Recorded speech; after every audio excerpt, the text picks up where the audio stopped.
So you put on a seatbelt, now the adjuster is not working. I'll show you how it's done, quick easy steps. First, of course, this comes off.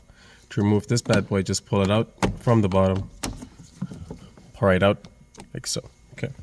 Now there's a little metal piece right here that goes in between here and it holds it. Sorry. It holds it right here, okay? So what we're going to do is, if you have a magnet, grab yourself a magnet, very useful. Pull this out as much as you can. You see that pin right there? That's coming out, okay?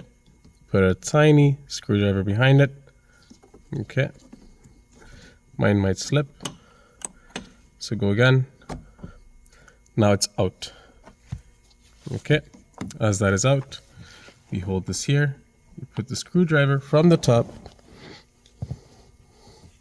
and then you get your adjuster knob.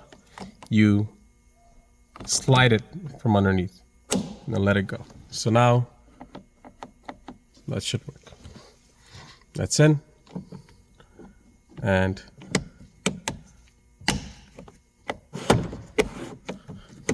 there we go.